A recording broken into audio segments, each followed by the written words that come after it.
Salut tout le monde, bienvenue aux entrevues Metal Minded. Ce soir, je reçois un ami, quelqu'un qu'on a déjà reçu au podcast et je nomine Nafre. Comment ça va ce soir, mon cher Nafre? Bonsoir, Gueulin. Ça se passe très bien. Ça se passe comme ça peut se passer au mois de janvier au Nunavut. Parfait, je suis content de t'avoir. Dans le fond, ça fait longtemps que j'ai discuté avec toi qu'on voulait refaire une entrevue, que quand tu m'avais parlé de ce qu'on va parler ce soir, j'avais vraiment en tête de faire ça. Les choses ont changé beaucoup de mon côté. J'ai fait beaucoup moins d'entrevues. Il s'est passé beaucoup de choses en 2024, puis je recommence maintenant en 2025.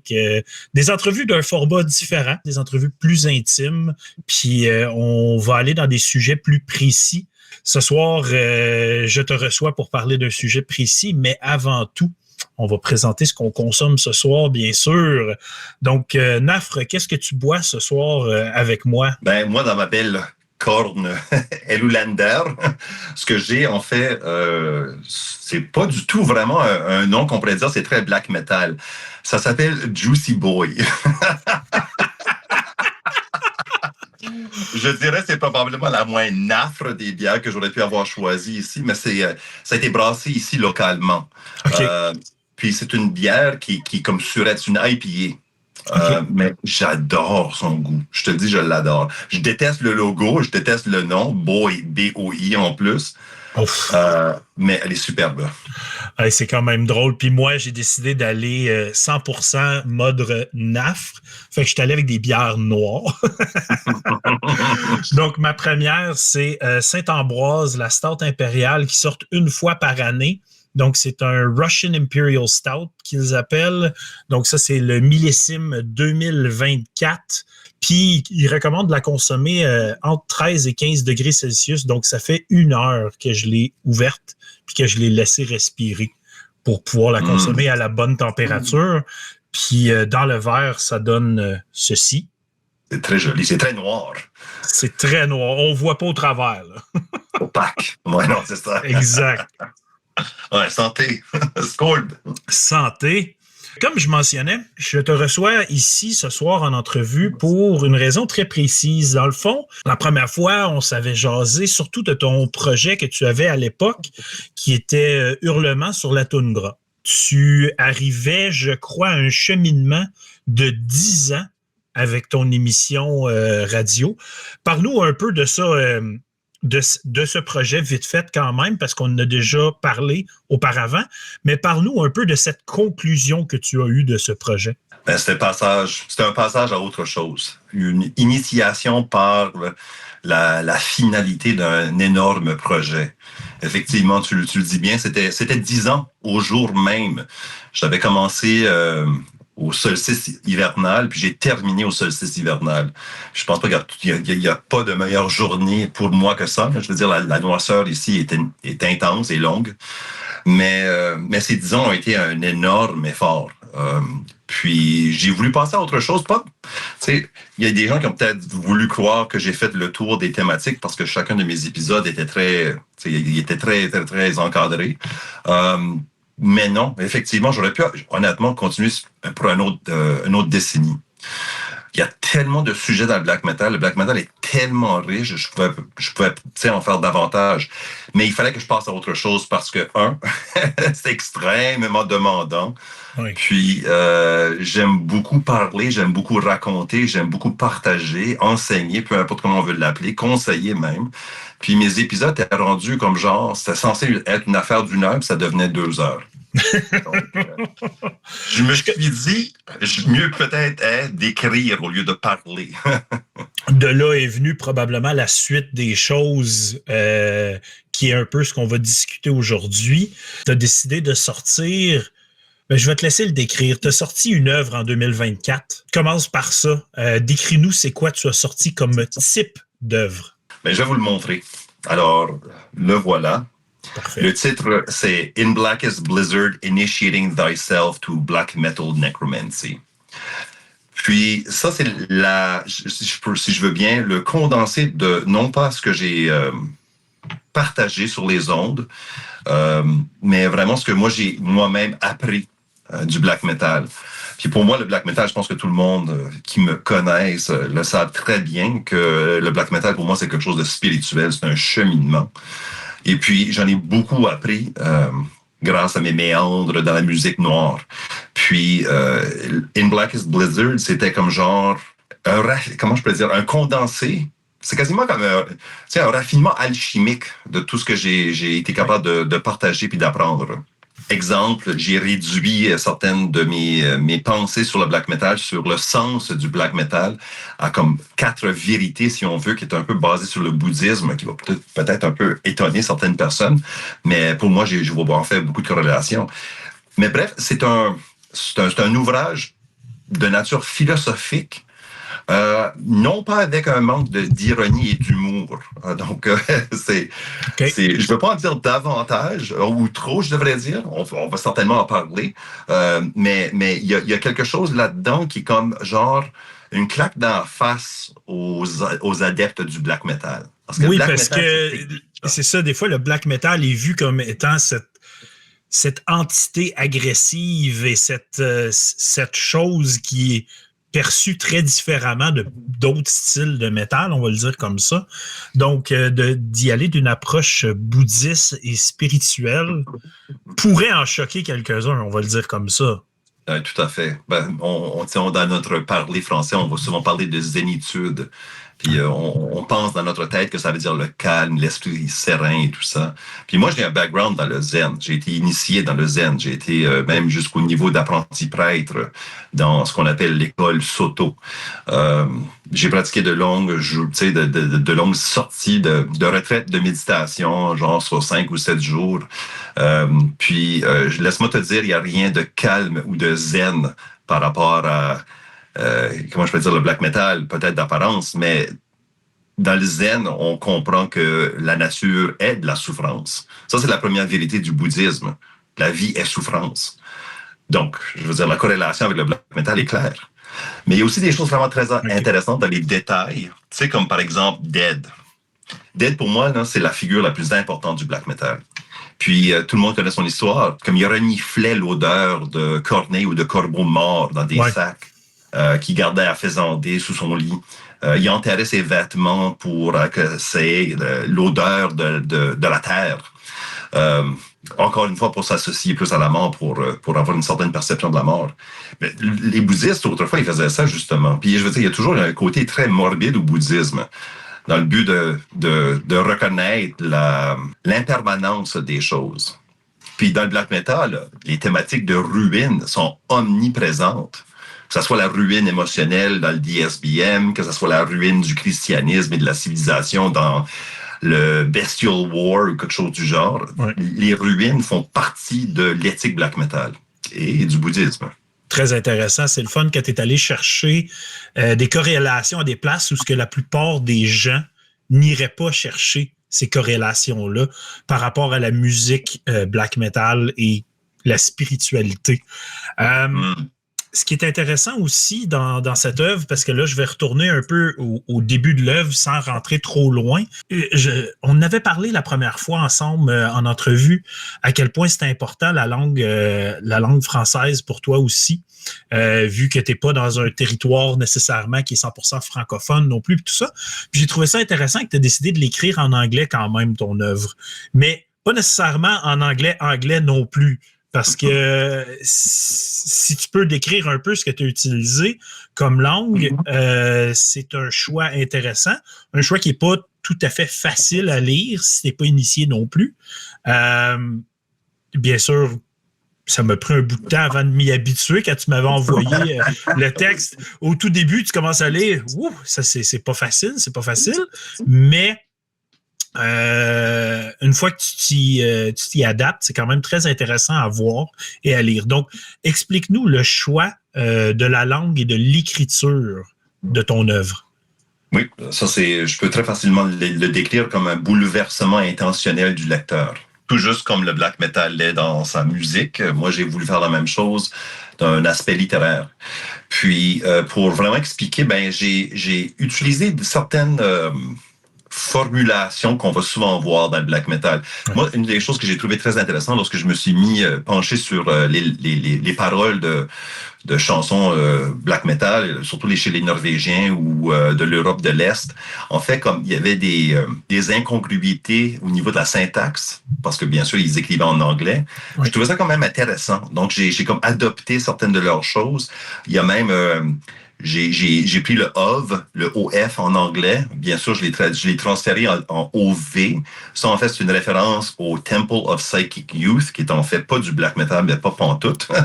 Mais quand même, cette idée du Chaos Magic, en fait, qui a son origine vraiment chez ce groupe-là de Genesis Peerage et toute la scène industrielle des années 80. Puis bien sûr, moi... mon éveil au satanisme, au côté sinistre, est venu lorsque j'ai lu un extrait. C'est une citation, en fait, de John Milton, Paradise Lost, bien sûr, oui. Où il citait Satan, où Satan dit « So farewell hope, and with hope farewell fear. Farewell remorse, all good to me is lost. Evil be thou my good. » Puis ça m'avait vraiment frappé parce que c'était comme dans la même tournure, bien sûr, c'est de l'anglais de l'époque des Tudors. Donc, la King James, la Bible King James, c'est peut-être ce qui viendrait à notre esprit. Puis, tu avais comme ces paroles très sataniques dans le langage biblique. Puis, ça, c'est venu me chercher comme je peux pas vous l'expliquer. À mon âge de comme genre 13 ans. Puis, je me suis rendu compte que il y a eu utilité à avoir une telle exigence dans le texte qui va faire de la sorte que le lecteur va vouloir gratter la surface de la chose pour aller voir le vrai sens qui est caché en dessous. C'est pas censé être facile, au contraire. Non, ça ne l'est pas non plus. Des fois, tu lis, tu passes un passage, puis il faut que tu le relis plus qu'une fois pour essayer d'avoir le sens de certains mots. Puis des fois, je ne sais pas si c'est intentionnel, des fois, c'est la phonétique qui va t'aider, dans le sens que tu vas le lire, même si tu n'es pas capable de le comprendre, puis tu vas le dire, puis tu vas finalement comprendre le sens du mot parce que la phonétique te donne essentiellement, en bout de ligne, ce que c'est le mot. Fait que c'était quand même une lecture très intéressante. Ben, tu mets le doigt dessus parce que ça, c'est un aspect du bouddhisme et du black metal aussi, c'est qu'on devrait s'ancrer à la réalité des choses et non pas être détaché dans le conceptuel et l'abstrait. Puis moi, je suis constamment en guerre avec l'abstrait dans ma propre personne, dans mon travail, dans mon quotidien, parce que puis surtout avec la COVID, tout ce qui s'est passé avec la COVID a rendu tout abstrait. Je veux dire, c'est la première maladie. Ça c'est mon ami Finian, que vous connaissez probablement très bien, avec Guy Fernac, qui l'a si bien dit que la COVID, c'est la première pandémie qui s'est propagée non pas par moyen biologique, mais par moyen informatique. Ouais. Puis moi, j'ai trouvé ça particulièrement saisissant comme idée parce qu'ici, au Nunavut, on a fermé nos frontières et tout quand il n'y avait même pas un seul cas de COVID. Donc, il y a ça, mais je veux dire, ça va partout aussi. Ça va dans le langage, un mot comme amour ou guerre, même surtout black metal, qui sont des termes très abstraits. Moi, je veux y donner une réalité. Puis, pour en ajouter aussi sur l'aspect du langage, Finian, en fait, c'était un des réviseurs de mon texte que je remercie au début. Il a expliqué que l'utilisation que je faisais du langage crée une ombre dans la lecture, une obscurité que le lecteur doit naviguer. Et ça, c'est parfait. Je suis d'accord avec ça parce que c'est vraiment, comme tu dis, ça déstabilise, c'est obscur, c'est étrange, c'est pas simple. Puis ça porte à réfléchir beaucoup, beaucoup. Même si c'est pas nécessairement tout le texte qui te porte à réfléchir, même chaque mot va te porter à réfléchir au mot propre lui-même, là. Pas juste la phrase. Fait que c'était vraiment une approche très intéressante. C'est drôle parce que bien sûr, tu m'as envoyé plusieurs choses par la suite aussi, des informations pour me guider un peu dans l'entrevue ce soir. Puis même ton CV, ton curriculum était écrit dans ce style de langue-là. Puis je trouvais ça super intéressant et super un beau clin d'œil à ce que tu avais fait comme œuvre. Puis pour revenir à ça, j'utilise le terme œuvre parce que c'est pas juste un livre, c'est pas juste quelque chose de simple non plus. Je sais que toi, tu sembles utiliser le terme grimoire aussi à un certain point. Oui. Donc, toi, tu réfères à ton œuvre comme étant un grimoire. Puis pourquoi ce terme-là? Qu'est-ce qui est important de ce terme-là pour toi? Ben, un grimoire, on le sait bien, c'est un livre de magie. Puis, en fait, moi, j'ai dans mon background en histoire, donc académique, j'ai une maîtrise en histoire. J'ai étudié l'histoire de John Dee, que peut-être certains vont connaître. C'est lui qui est le fondateur de la magie énochienne, qui a profondément influencé Aleister Crowley et le Golden Dawn. Puis, je veux dire, on voit des références à John Dee un peu partout dans le black metal. Donc, je m'y connais quand même très bien dans la matière de l'occultisme. Puis aussi d'une manière folklorique, parce que chez nous, en Acadie, où j'ai grandi, on a des légendes au sujet de grimoires que les gens utilisaient. Le petit Albert, le dragon noir. Ça en est un très bon exemple. Je le regarde juste là, il est sur ma tablette. Puis, j'ai aimé l'aspect des grimoires, comme type le Necronomicon qu'on connaît très bien, puis qu'on sait tous que bien sûr c'est une fiction, là. Oui. Sauf l'édition Simon qui a fait des choses particulières à ça qui sont très intéressantes. Mais je voulais vraiment donner un sens, une signification, une valeur à mon ouvrage qui passe au-delà, bien sûr, juste un simple objet. Le grimoire, c'est pas un objet, c'est un artefact, c'est même une relique ou quelque chose de cette nature-là. Il porte un pouvoir. Puis l'édition, telle qu'elle a été créée, au lieu de symboles, a des images. Je peux vous en montrer aussi, non? Oui. Il y a des images que moi-même j'ai pris en toundra ici. Il y en a certains que c'est mon fils qui a pris. Je suis très fier de son travail, mais comme tu vois comme celle-ci, mettons. Donc, c'est simplement une montagne recouverte de neige. Ben, c'est un paysage que moi, je trouve particulièrement magique. Puis là, je fais un lien avec ma réalité du Nunavut. Il y en a plusieurs qui le savent. J'espère que les auditeurs qui sont là à l'écoute tout de suite le savent que, bien sûr, Naf, il est originaire de la toundra. Pas en chair, mais en esprit. Oui. Puis, c'est un certain processus que j'ai suivi, que j'ai voulu parcourir, poursuivre. En fait, c'est le fait de retrouver dans la toundra son pouvoir intérieur, d'aller dans l'extrême total de l'extériorité pour retrouver son intériorité. Puis, c'est quelque chose que j'ai voulu documenter dans le livre, puis peut-être le transmettre à l'autre. Donc, au lieu de des symboles magiques ou autres, ben, on a des photographies. Oui. Mais la chose la plus intéressante, puis je trouve que c'est quasiment la partie la plus importante du livre, à la toute fin, j'indique au lecteur qu'on devrait prendre le livre dans un certain rituel et l'enterrer pour s'en détruire, pour passer à autre chose, pour que le lecteur puisse poursuivre son propre chemin. Ceci, finalement, c'est mon cheminement. Un grimoire, en fait, c'est censé être pas nécessairement quelque chose de bien conçu avec une certaine ordre, une certaine suite de pensées. C'est un recueil de toutes sortes d'informations occultes que quelqu'un qui pratique la magie va documenter pour simplement, d'avoir des traces. Donc, moi, c'est un peu ce que j'ai fait. C'est pas censé nécessairement avoir comme un sens plus large que ça. Puis la personne qui le lit ne devrait pas en ressortir un quoi, mais plutôt un comment. Vraiment intéressant. Puis là, tu m'apportes à autre chose avec l'imagerie que tu apportes à ton projet. Parce que, bien sûr, ça fait un bout qu'on se connaît sans se connaître vraiment. Je vois ce que tu fais sur les réseaux sociaux. Je vois aussi ce que tu fais par rapport à tes projets. Puis, chaque détail est important pour toi. Puis, je le vois dans chacune des choses que tu fais, que ça soit une image, que ça soit la projection de toi dans un ouvrage. Par exemple, je regardais une image que tu expliquais récemment de toi sur la montagne qui représentait ton projet Hurlement sur la toundra, justement, puis que chaque petit détail, chaque dessin, le crâne dans ta main, le froid sur ta peau, chaque détail était important. Puis, on peut voir tout ça dans l'œuvre que tu as fait, puis tu viens de m'en être témoin en ce moment en me montrant juste une montagne qui pour toi était un détail important de ce qui s'est passé dans ton grimoire à toi.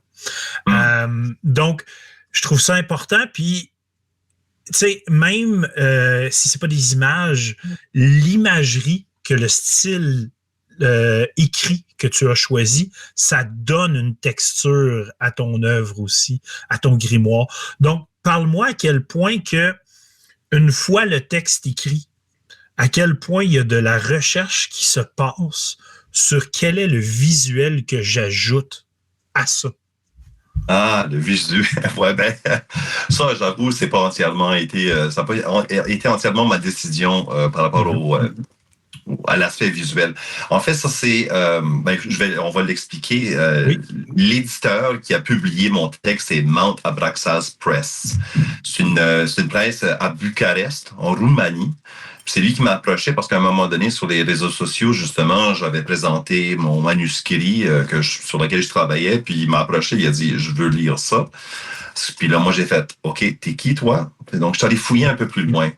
Il y en a qui connaissent très bien Mount Abraxas Press. Ils ne sont pas plusieurs, mais ceux qui le connaissent savent très bien la qualité de ses publications. C'est des livres d'un format assez particulier, de bibliophile. Puis le contenu est toujours très arcane, poétiquement très poussé. Il a sorti 2 livres dédiés à l'œuvre de paysages d'hiver, qui est un band bien sûr magnifique. Je veux dire, il n'y a pas de plus black metal nordique pour moi que paysages d'hiver. Mais tu vois, c'est le genre de choses qu'il le fait. Puis il m'a approché, puis j'ai dit, OK, bon, on va se lancer là-dedans. J'ai fourni mon manuscrit. Puis l'édition qui en est sortie est absolument merveilleuse. Mais l'image n'est pas exactement à 100% ce que moi j'aurais souhaité. Les photos, en fait, c'est lui qui les a plus choisies. Moi, j'y ai envoyé, bien sûr. Mais ça donnait ça. Donc, je suis quand même très satisfait avec le look. Mais je vous partage que la chose qui me chicote le plus par rapport à ça, c'est le orange qui a été choisi pour aller avec le noir et le blanc.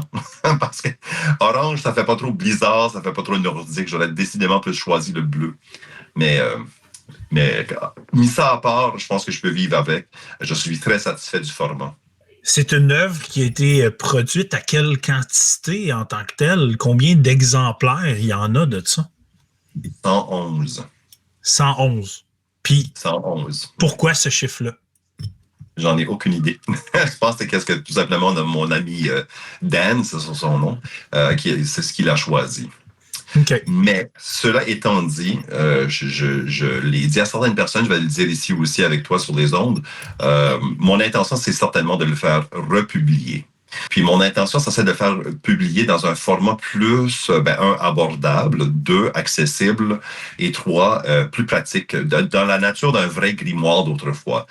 Donc, on associe souvent les grimoires à des gros textes luxueux, somptueux, toute la chose, là. Mais plus souvent, un grimoire, c'est vraiment genre plus le paperback du 18e, 19e siècle. Si je me permets, oui. Je vais justement te montrer. Ça, c'est le grimoire, le dragon noir. Donc ça, c'est un des grimoires les plus craints en Acadie. On a brûlé ça en quantité, comme on faisait des collectes dans le village, puis on allait faire brûler ça parce que c'était comme Satan est arrivé dans le village. Mais c'est vraiment pas quelque chose de très compliqué. Puis donc, mon intention, ça serait vraiment de justement créer un texte de cette nature pour In Blackest Blizzard. OK. Et peut-être éventuellement traduire en français. Et puis là, on se retrouvait avec un français qui serait à l'équivalent du King James, donc quelque chose peut-être plus de l'époque de Molière ou peut-être même avant. Intéressant. François Villon, je dirais plutôt. Oui. Très intéressant. Je serais vraiment curieux de le voir en français parce que justement, si on garde le style d'une époque, puis qu'on amène ça à notre langue, ça peut être vraiment intéressant de le faire, puis d'essayer d'avoir ce même écrit difficile là, ça serait vraiment, vraiment, vraiment beau à voir, justement. Ça serait certainement plus francophone parce que je ne sais pas si tu t'en es rendu compte, il y a beaucoup, beaucoup de références à des paroles, des titres de chansons, des noms d'albums, même des groupes. Puis, bien sûr, j'ai penché plus du côté des titres de chansons anglophones, par exemple. Oui. Donc, si j'étais le produire en français, il faudrait que ça serait non pas juste une traduction, mais une réinterprétation. Avec des groupes qui font du black metal français, québécois et tout. Là. Tout à fait. Puis je suis pas mal certain que tu manquerais pas d'inspiration de ce côté-là. Non. Je me demande, ce travail que tu as mis derrière ton grimoire, combien d'années ça a pris pour toi d'écrire et de pondre tout et de mettre dans un certain ordre, on peut dire, même si pour toi, il y a peut-être un désordre, mais de mettre dans un certain ordre tes idées et de les écrire de cette façon, parce que j'assume que lorsque tu les as écrits, tu ne l'as pas écrit de la façon que c'est dans le grimoire en ce moment. Tu as dû écrire d'un certain anglais ou français qu'on connaît déjà bien et tu as retravaillé tout ton texte par la suite. Donc, quelle est la charge de travail derrière tout ça? C'est une drôle de question à me poser parce que il y a tellement d'éléments de là-dedans que j'ai tiré de mes épisodes de Hurlement sur la toundra ou la chronique que je faisais avec Ars Macabra aussi avec Matraque. Non, c'est un mélange de toutes sortes de moments dans ma vie. Puis, non, je vais te l'avouer, j'ai pas écrit dans l'anglais du 16e, 17e siècle. Je m'en doutais un peu. Malgré que j'ai toujours retenu comme les tournures de phrases dans ce sens-là. J'ai été dit quand j'ai fait ma maîtrise en histoire que mon anglais était particulièrement baroque. Puis moi, j'ai trouvé ça comme un compliment. Intéressant. Ouais. Mais tu sais, il y a tellement de choses aussi. En fait, je vais t'expliquer ça. Moi, tout ça a commencé lorsque mon épouse m'a demandé, elle dit, ben écoute, tu me reproches des fois de dire la mauvaise chose, d'expliquer le black metal de la mauvaise façon. Donc, est-ce que tu pourrais me faire un issue sheet? Ma femme, c'est une anglophone. Donc, peux-tu me faire une issue sheet, une note d'information que je suis capable de lire pour parler de black metal lorsque ça donne que je vais en parler aux gens? Donc, j'ai fait, OK, va te préparer ça. Donc, une page. De là, il est passé, je pense, un texte était de 20 pages. Puis c'était plein d'humour. Il y avait vraiment beaucoup d'humour. Puis là, lorsque je me suis dit, mais non, on devrait vraiment faire quelque chose de sérieux avec ceci. Donc là, j'ai changé vraiment mon orientation. Puis, je me suis rendu compte que j'avais beaucoup de choses très intéressantes dans mes textes, parce que moi, je préparais un script pour Hurlement sur la toundra. Oui. Pas au début, mais je suis arrivé à ça. Donc, il y avait beaucoup de choses que je suis allé chercher de là-dedans, puis que j'ai inséré de là-dedans. C'est comme normal, parce que comme tu expliquais, ton grimoire, c'est comme ton livre de recettes, on va le dire comme ça. Puis tes recettes, tu les as faites sur 10 ans dans Hurlement. Donc, tranquillement, pas vite, tu as bâti ton grimoire. Là, tu as juste pris le temps de le mettre sur papier. Oui. En bout de ligne, c'est un peu ça. Mais de condenser encore, parce que sur 10 ans, j'en avais beaucoup, il y avait du contenu que j'aurais pu avoir mis de là-dedans. Comme crime, quand j'écrivais mes scripts, j'en avais pour au moins solidement 20 pages. Donc, multiplie ça par le nombre d'épisodes que j'ai fait sur 10 ans, t'en as beaucoup, là.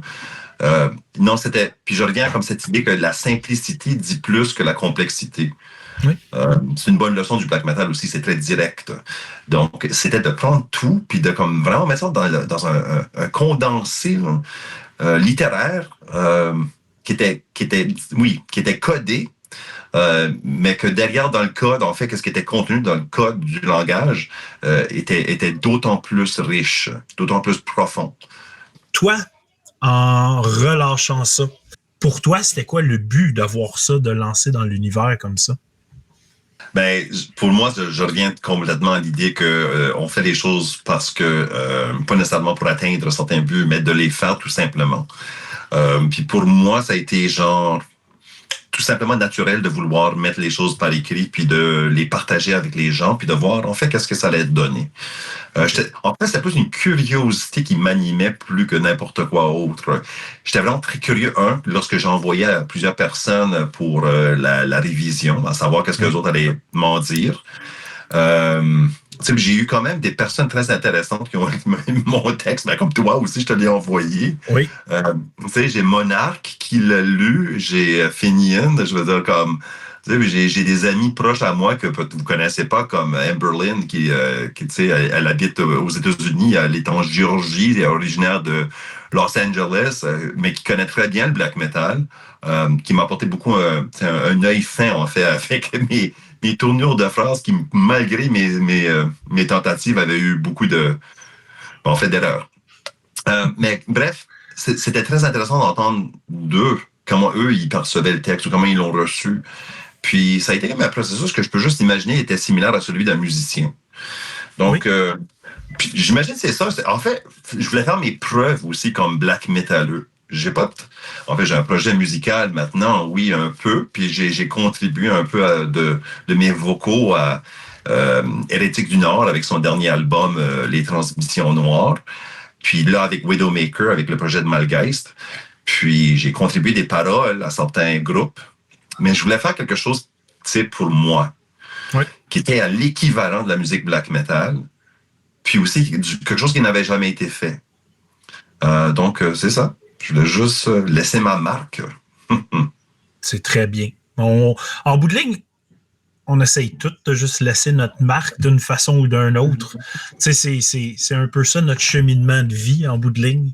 C'est de laisser des traces de nous sur les gens à venir et les gens qui sont présents. T'sais. Donc, c'est de décider de quelle façon on va le faire.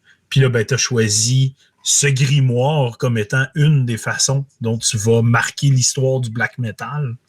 Reste à voir aussi qu'est-ce qui est à venir après. T'sais, c'est une œuvre que tu as fait. Est-ce qu'elle a une intention de peut-être avoir une suite aussi, peut-être? Est-ce que tu as déjà des idées qui pourraient mener à un second grimoire? Non, malheureusement pas. Mais j'ai pensé à faire un recueil de mes scripts de Hurlement Satundra. En fait, j'ai déjà commencé. Puis je les publie sur le site academia.edu, qui est c'est une magnifique ressource pour ceux qui sont amateurs de musique métal. Là, si vous allez fouiller sur ce site, vous allez trouver toutes sortes d'articles sur le black metal, sur le death, sur le thrash, qui vraiment présentent des interprétations intéressantes de la musique, de la culture, du sens qu'on peut en ressortir et aussi en créer. En fait, il y en a plusieurs de leurs articles qui ont fini dans la bibliographie de mon grimoire. Donc, j'ai commencé à publier certaines de des traductions, parce que bien sûr, on peut écouter mon émission toujours en podcast sur iTunes et puis d'autres. Donc, c'est toujours disponible en français, mais j'ai eu beaucoup de retours de bien des personnes, aussi de mes amis anglophones, qui me demandaient justement, as-tu des traductions de tes textes? Donc, j'ai commencé à faire ça. On verra peut-être un jour un recueil, je dirais pas tous les épisodes, bien sûr, mais les scripts les plus importants, je vais peut-être les traduire puis les compiler pour en faire une parution. Puis j'ai mon côté poétique aussi, mais je me focus vraiment plus sur la musique, honnêtement, maintenant. OK, puis qu'est-ce que tu veux dire par tu focuses plus sur la musique? Tu essaies d'avoir plus de projets musicaux? Tu essaies d'être plus présent dans la scène d'une certaine façon? Que veux-tu dire par plus sur la musique? Ben oui, je dirais l'expérience que j'ai vécue d'écrire des paroles pour, mettons, Winter Moon, qui est sorti avec Cold Sky Rising. Moi, j'ai écrit des paroles, je pense, de toutes les pièces, tous les titres sauf le dernier. Ça a été une expérience très enrichissante. Puis, j'en ai écrit aussi un titre sur l'album Les Transmissions Noires de Hérétique du Nord. Ça a été une très belle expérience. Puis, de faire le vocal, pour moi, ça a été magnifique.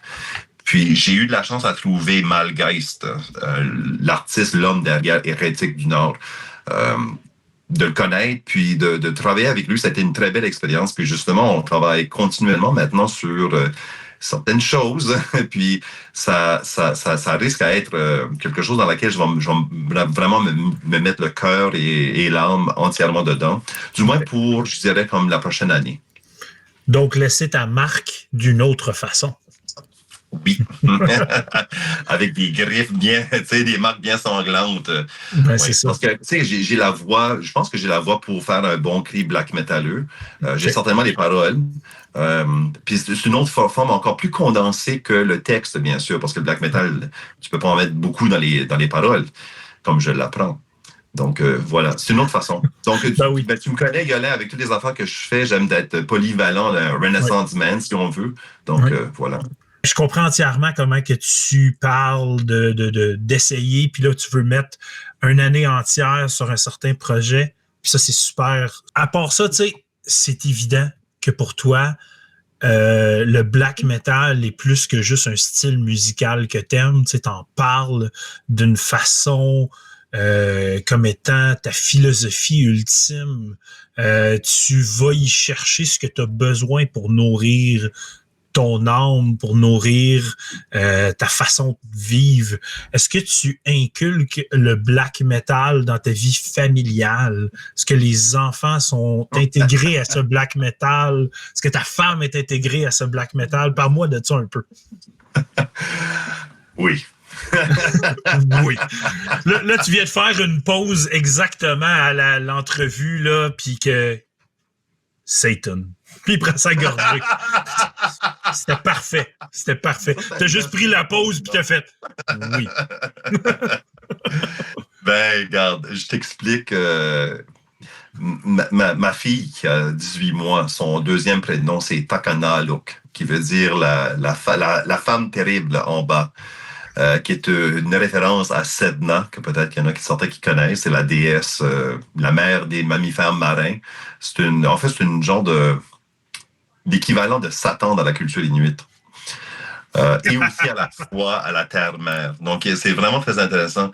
Puis, tu sais, moi, j'ai vraiment des valeurs, tu sais, en tant que père, très fortes. Tu sais, pour moi, c'est très important d'être papa. Puis, je veux aussi donner beaucoup de cette force à mes enfants, puis à ma petite fille, puis à mon fils, bien sûr. Puis donc, moi, le black metal, en fait, il y a beaucoup, c'est ironique parce qu'il y a tellement de perversion, tellement de, c'est ça, de psychopathie, de sociopathie là-dedans. Mais pourtant, il y a toujours, on dirait, un fond de comme genre, c'est de l'intégrité. Tu vois, être true, tu vois? Ouais. True avec un V, là. Ah, ben oui, nécessairement, oui. Donc, voilà. Puis mon fils, lui, je l'ai initié directement au black metal depuis sa naissance. Je veux dire, c'est là depuis toujours. Puis il a toujours aimé. Sa première chanson préférée, ça a été Raining Blood de Slayer, bien sûr. Oui. Puis je l'ai apporté à la messe des morts pour la première fois il y a 2 ans. Puis je craignais vraiment pour sa sécurité. Mais les gens sont tellement... Tu sais, il y a une belle fraternité à notre scène, n'est-ce pas? Tu sais, il y a vraiment quelque chose là. Ben, moi, j'emmène beaucoup mes enfants dans des spectacles. D'ailleurs, je suis allé voir un show. Mon bon ami Rich, il y a un nouveau band de punk. Puis il jouait dans une salle ici à Gatineau qui est All Ages. Fait que j'ai emmené les 3 enfants. Puis ma fille a été un peu la vedette de ce spectacle. Elle était en avant avec moi, puis elle a headbangé tout le long. Les groupes, ils ont donné des t-shirts, des collants, des patchs. Puis là, elle porte fièrement tout ce qu'elle a reçu. Puis il y a un des guitaristes, puis là, ça, c'était vraiment hot. Il y a un des guitaristes qui a donné son pic de guitare. Ah, cool. Mais ma fille est ultra artistique. Elle aime tout ce qui est modifier les choses. Elle va voir quelque chose, elle va le prendre, elle va aller le modifier pour elle à sa façon. Fait qu'elle m'a demandé, papa, tu peux-tu faire un trou dans le pic? Je veux en faire un collier. Donc, depuis samedi dernier, elle a un collier du pic de guitare de ce guitariste-là autour du cou, puis elle va à l'école avec. Puis pour elle, c'est un signe de fierté qu'elle a eu ce pic de guitare. Tout comme mon fils Jérôme, lui, je l'avais emmené voir plusieurs spectacles, mais un de ceux qui ressort beaucoup pour lui, c'est spectacle de Chadel, mon bon chum Georges. Son groupe de grindcore, Chadel, j'avais emmené Jérôme à ce spectacle-là. Il y avait Zero State, le groupe de death metal aussi. Il y avait Cruel Fate. Puis Jérôme a aussi volé la vedette ce soir-là. Puis il y a les baguettes du drummer. Puis il y a plein d'items que pour lui, ce sont des reliques. Là. Tu sais, c'est important. Ça représente des changements puis des phases dans leur vie. Puis c'est vraiment important. Puis je suis tellement d'accord avec toi, le rôle d'un papa, c'est plus que juste être un papa, c'est être toutes sortes de rôles en même temps, puis d'inculquer notre culture de façon positive, parce que tu veux pas les oppresser dans leur façon d'exprimer ce qu'eux aiment vraiment, mais de réussir à avoir la culture métallique avec nos enfants, c'est un autre niveau de bonheur pour moi. Puis je pense que pour toi aussi, ça doit. Ah, ça l'est. Mais j'avoue, j'ai des moments de frustration existentielle aussi. Oui. Comme par exemple, une soirée, je suis arrivé chez nous, puis mon fils, habituellement, il a la routine de faire un feu dans le poêle à bois que nous avons. Puis j'arrive chez moi, il y avait un feu, oui, mais il y avait de la grosse musique qui blastait sa chambre. J'essayais d'avoir son attention, je n'étais pas capable de l'avoir. Puis j'étais comme, Chris, baisse ta crise de musique! C'était Akitsa qui jouait. Akitsa! Wow. Attends une minute, là.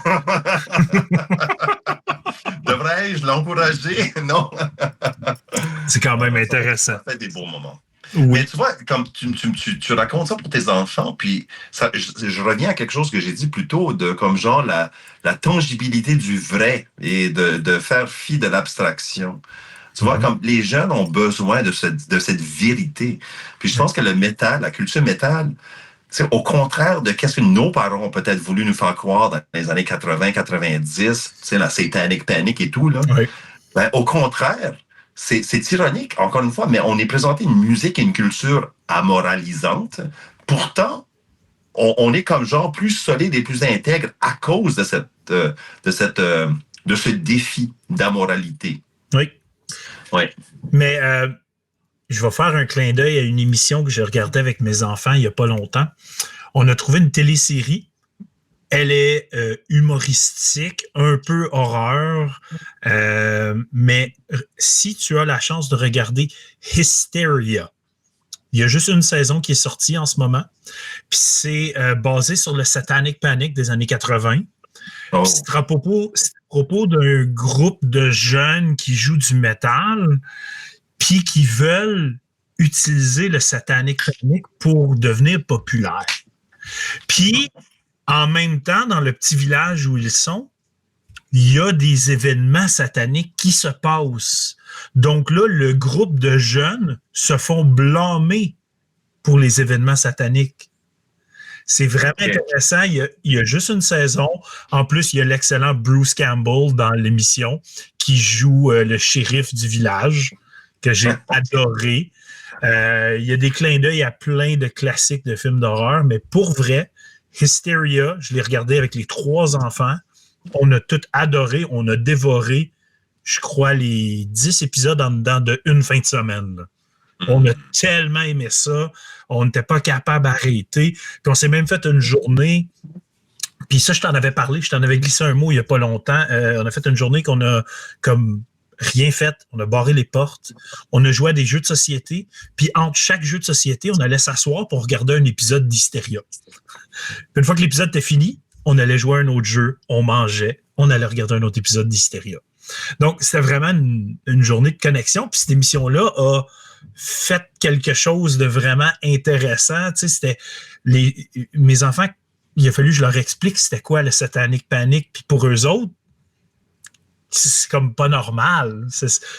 Puis pour nous, on le vit comme... Il y a bien des gens qui l'ont vécu très fort, ce Satanic Panic-là.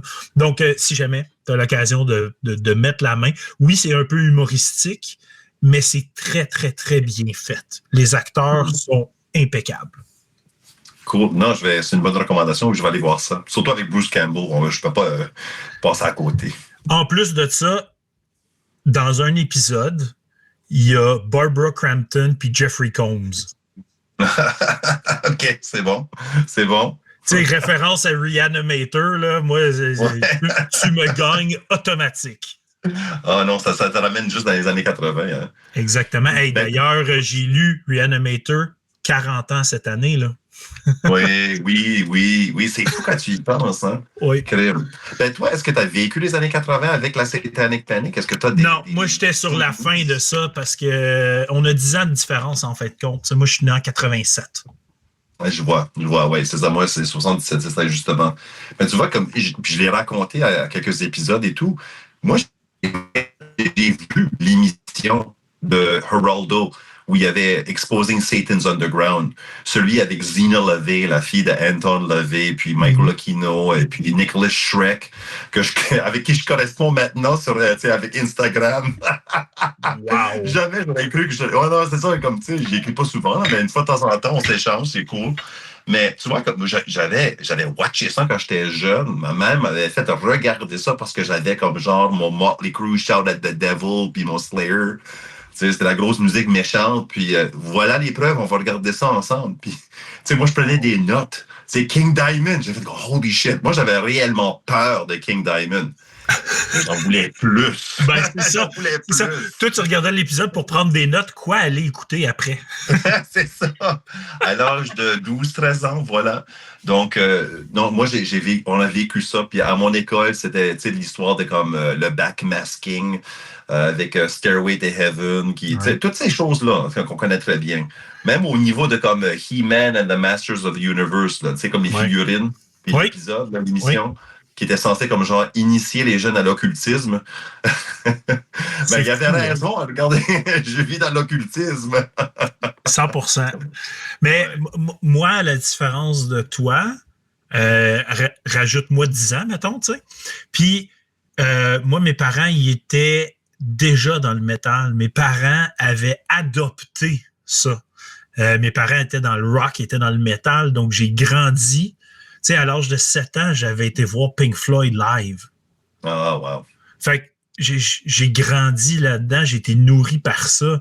À l'âge de 13 ans, j'allais déjà voir des spectacles, puis c'était correct. Tu sais, j'avais déjà mes t-shirts métal, puis j'avais déjà la culture métal, puis c'était pas dérangeant pour mes parents. C'était comme de chanceux. C'est ça, moi, c'était normal. Ah, cool. Fait que j'arrive un peu à ma dernière question pour terminer l'épisode, mais j'arrive à la fin de ma bière, donc je vais m'en ouvrir une autre. Puis je vais y aller avec l'impératrice barrique de Bourbon, de Trou du Diable. C'est Stout impérial maltais torréfié chocolaté, 12 mois en fût de Bourbon. Donc ça aussi, on voit pas au travers, là.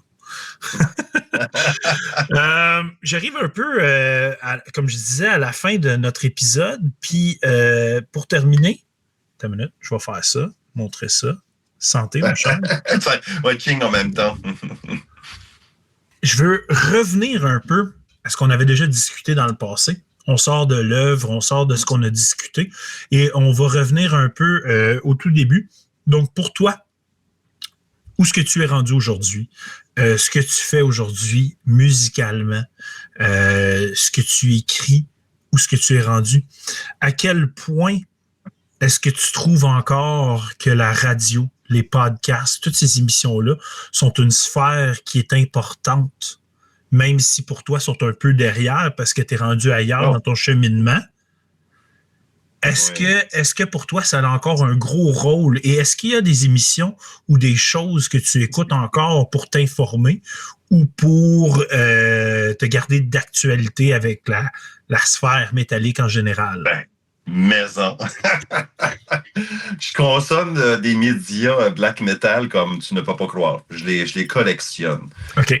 Surtout les livres. Je dirais une bibliothèque quand même complète de tous les livres sortis sur le black metal. Okay. Donc, il y a ça. C'est plus du côté littéraire. Mais côté podcast, oui, monsieur, parce que, comme plusieurs le savent, je fais beaucoup de sculptures dans le bois. Je fais comme des genres de figurines totémiques, chamaniques, inspirées de la culture inuite, culture norse aussi, puis carrément du black metal. Puis j'écoute beaucoup de podcasts. Oui. Okay. De toutes les sortes. Côté black metal, j'écoute beaucoup à Metal Minded. Je l'avoue. En particulier, j'avais beaucoup aimé l'épisode sur Sorcier des Glaces. Ça, c'était venu me chercher. Puis, je suis tellement en réflexion quand je fais mon travail, de sculpture que, je rentre complètement dans l'épisode qui est donné avec vous autres. Puis, moi, je trouve ça terriblement enrichissant d'entendre les réflexions des artistes. En fait, c'est ce qui m'intéresse le plus dans le black metal. Oui. Il y a la musique en masse, mais pourquoi elle a la forme qu'elle a pour moi, ça c'est l'ultime question. Puis je pense qu'elle est tellement riche comme question, parce qu'elle nous apporte à toutes sortes de directions, toutes sortes de découvertes. Donc oui, en particulier Metal Minded.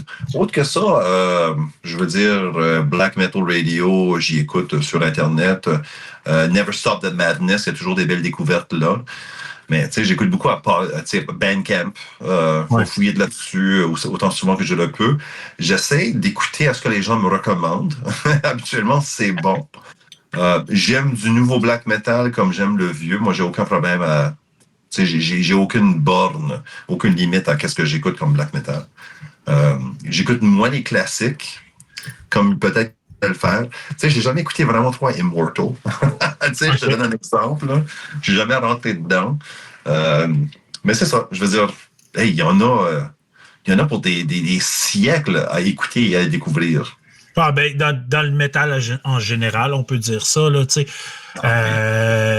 Juste cette année, je me relance dans les découvertes, les écoutes plus actives. Comme j'ai dit, 2024 a été bizarre pour moi. À partir de juin 2024, ça a été une année chamboulée. J'ai complètement arrêté les podcasts. J'ai tout mis de côté.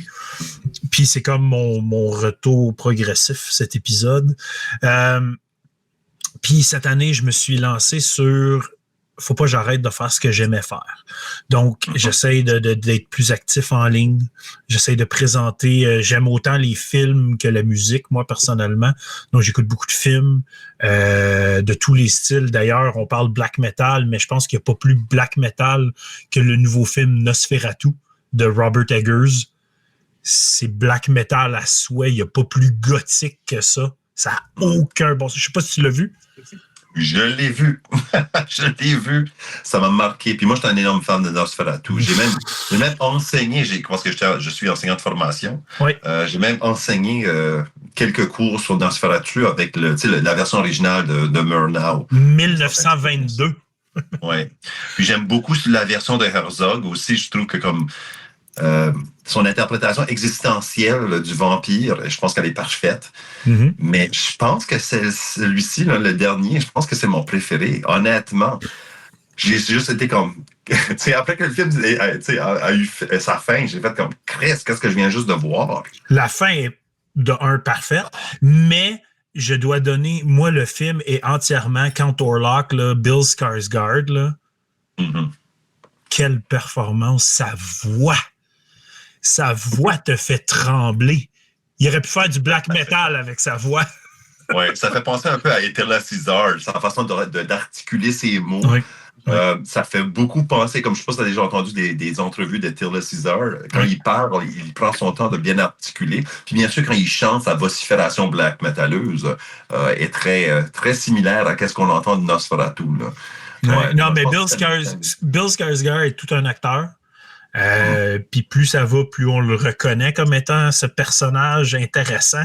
Puis il est tout jeune encore pour faire tout ce qu'il fait, puis comment qu'il... Mais pour vrai, Nosferatu. Puis là, ben, Robert Eggers qui a annoncé que son prochain film, il est en train de travailler sur un script de werewolf des années 1600.